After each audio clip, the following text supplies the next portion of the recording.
Meanwhile, some of the world's leading climate scientists have been embarrassed by the publication of hundreds of private emails and research documents which were stolen by computer hackers from a British university. Climate change skeptics have hailed the material as proof that research data has been skewed and suppressed. But the authors of the documents say they show only that scientists are human and sometimes choose their words poorly in robust private exchanges. Margot O'Neill reports. It's a rare glimpse into the hothouse world of climate science. More than 10 years' worth of hacked emails from the Climatic Research Unit at the British University of East Anglia, revealing frustration, even anger among some scientists about the continuing influence of sceptics. In one email, sceptics are described as idiots. In another, the 2004 death of Australian sceptic John Daly is called cheering.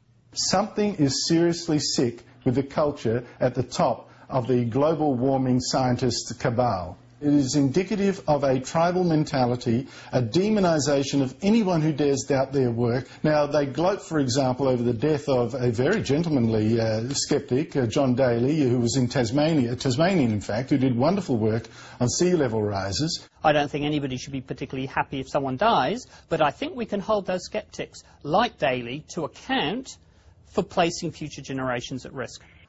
Climate scientists complain they've been accused of far worse. We have been accused of scientific fraud.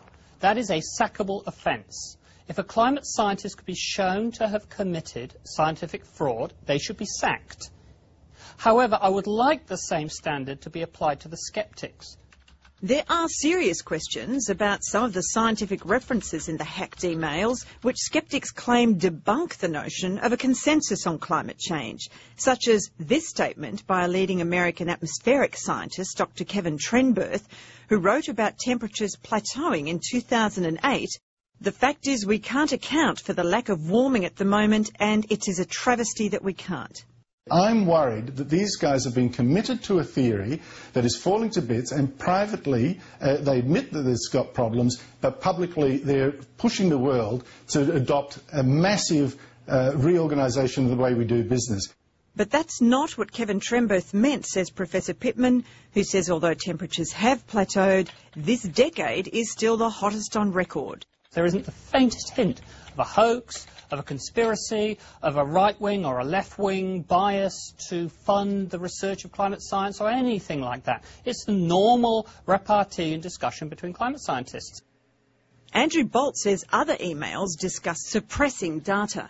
East Anglia University's Professor Phil Jones wrote in 2005 that if they ever hear there is a Freedom of Information Act now in the UK, I think I'll delete the file rather than send it to anyone.